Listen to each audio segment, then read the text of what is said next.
how dare you take a lukewarm stance on this? You need to pick a side. Listen to both sides. Most of the time, both sides are wrong. How the hell did this make it out of our company? So I'm not really sure what to think anymore. I managed to make everyone angry with what I did with ACS.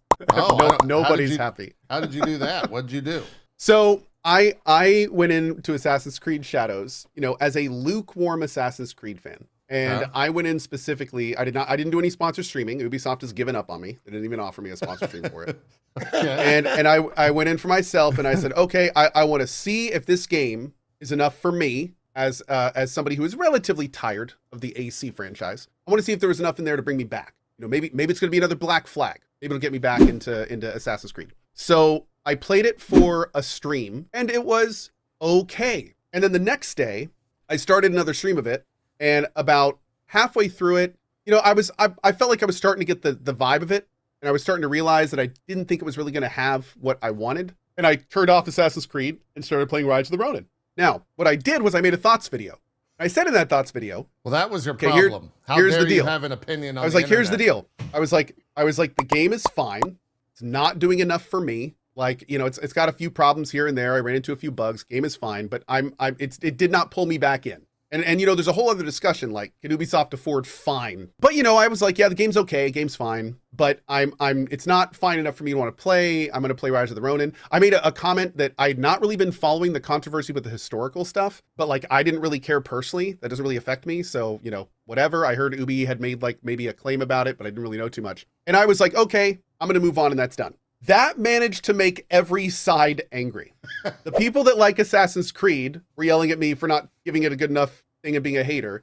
The other side was telling me like, how dare you take a lukewarm stance on this? You need to pick a side. It's not fine what Ubisoft is doing. This is garbage. And so they all got furious at me. Then there was a third group that was apparently, I said in the video, like, I'm not really sure what's going on, but I heard about the historical controversy. One thing I didn't know about the historical controversy was apparently like Ubisoft really came out saying, we're going to try to make this historically accurate. So kind of like with the PoE devs we talked about in the past, like sometimes say like, you should have just not said that and just done your own thing because then you set expectations.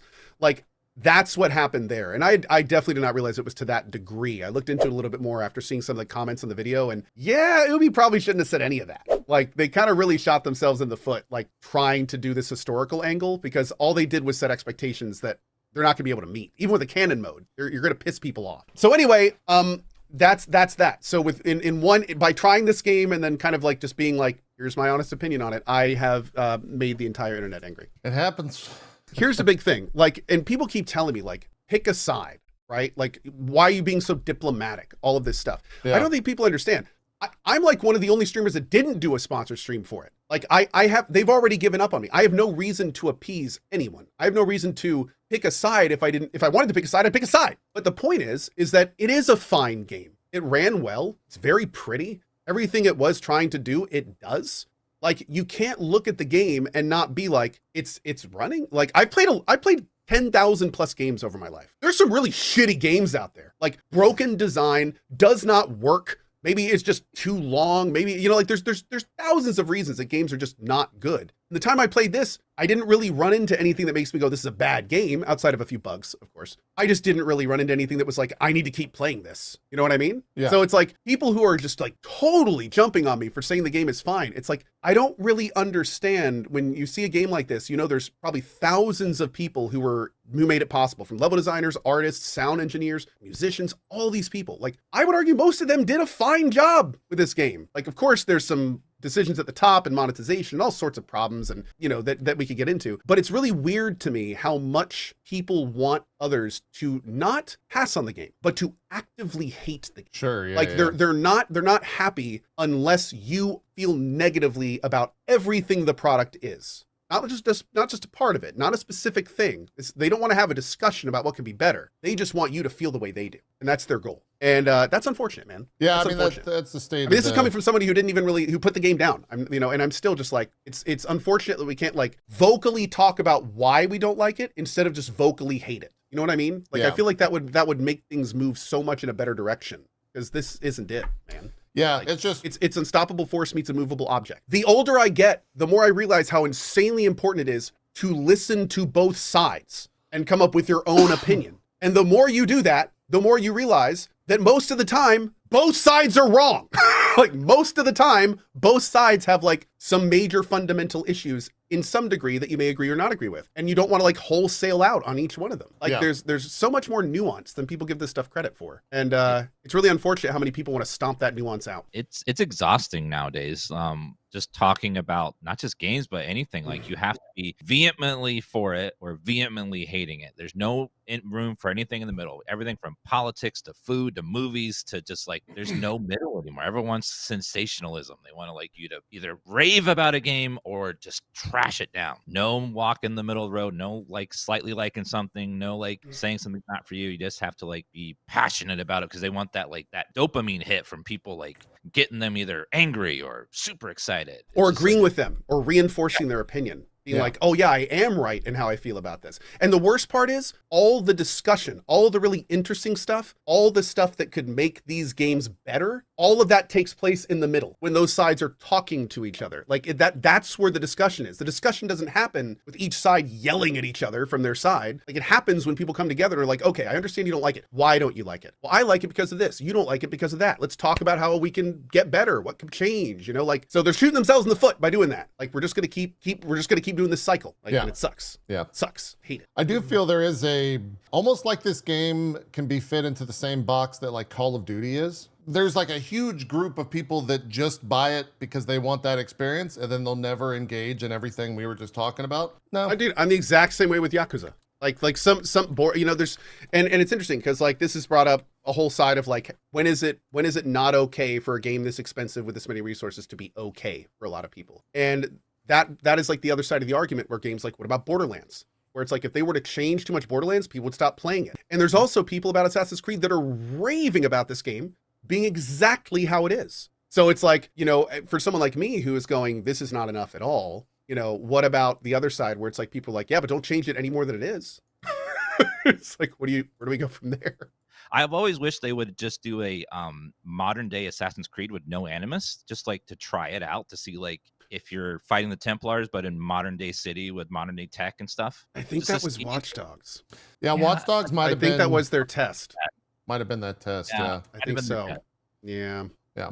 I didn't mean to take the wind out of your sails there, because I agree. I think that like having like an actual modern day AC would be cool, but yeah, it'd be interesting to see if we ever get there. Yeah, I wonder if they I would had the do same that. exact thought. Like, what would that even look like? Would they just use you'd have guns to use tech, or yeah, would you'd it have be to tech related? Yeah, exactly. Yeah, like you couldn't just ignore that stuff in that day and age, right? So post-apocalyptic AC. See, that way you could go like past all the gadgets. The Templars There's been a big, won. yeah, exactly.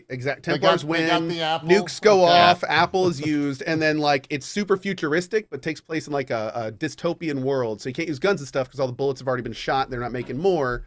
Got to use melee weapons and stuff, but it's all futuristic and sci-fi. I'm there for it. Numbers are, I think, they said something along the lines of bigger than Odyssey and Origins. They didn't mention Valhalla. I think Valhalla was They like said it's Perfect on the Storm. way to be the biggest Assassin's Creed release. Okay, got it. Here's the important thing that we need to understand, though, that everyone needs to understand. Nobody who says any of that has any idea what a success looks like to Ubisoft. Right. Mm-hmm. So, like, it does. How much Ubisoft says they've raised means nothing. What's on the Steam chart means absolutely nothing. What matters is what Ubisoft has told their investors and how much the delta is between the actual and that. It's all that matters, and no one knows that. So anyone who's shouting like, "Oh, look at this, Ubisoft's gonna die," or "Oh, look at this, they're totally fine," none of them know what they're talking about. So, like, we don't even know what 2 million players means. Yeah. They didn't say 2 million sales. So it's like we don't, like, everything is obfuscated right now. We all just kind of got to sit tight. It's probably going to take at least a couple weeks or even a couple months until we hear anything from Ubi actually if this is okay or not okay. We'll see. Yeah. We'll see. Also, someone's bringing up a really good point in chat. It's like sales could mean nothing if the microtransactions sell well enough. And, Totally. And that's absolutely a reality. 100%. Yep. Yeah. So, I mean, it's, you know, again, none of the public information now matters to any argument. Yeah. If you look into it. Yeah. The Ark DLC trailer is apparently entirely made through generative AI, I guess. This is getting weird. Okay. Have you heard yeah, the stuff from this? No, I'm reading the headline now, so please tell me. So apparently the devs are saying they had nothing to do with it, and then Snail Games said they had nothing to do with it. So it's like now everyone's pointing at each other like, how the hell did this make it out of our company? So Oh. I'm not really sure what to think anymore. Like, who knows who's being truthful here? It's the official GDC trailer 2025. The entire contents of the trailer, this is Insider Gaming reporting, entire contents of the trailer reveal nothing about the expansion. It's just a visual reel that shows janky AI characters exploring some kind of water-themed underworld. In one sequence, a character fires a harpoon gun, and it's so bizarre, it's a wonder this thing managed to pass muster at Snail Games. If you look at the feet on this diver, they look like flippers made out of skin. What are those? And he also doesn't have hands. He just has like his arm is like a nub, and then it has like another nub attached to it. It's a travesty, man. Actual travesty. Why would they use that? Just out of curiosity. Like what is probably the I'll tell you why. logic behind that? I don't know. A deadline is why. It's probably like they found out a PR company found out they needed a trailer the night before GDC that they didn't think they actually needed. So they had to throw something together and get it to their boss by 12 p.m. and it was 10. So I'm pretty sure that's how something like that happened. And another thing is, like I said, like both the devs and apparently that and Snail, like the two big companies associated with it, both have said they have nothing to do with it. So it looks like it may have been done by just some PR offshoot kind of thing, trying to get something done in time. Now, one would then argue, how is your GDC trailer not prioritized, or why are you offloading that to a company you don't trust? You know, that's kind of on you, not them. But yeah, that's a different discussion.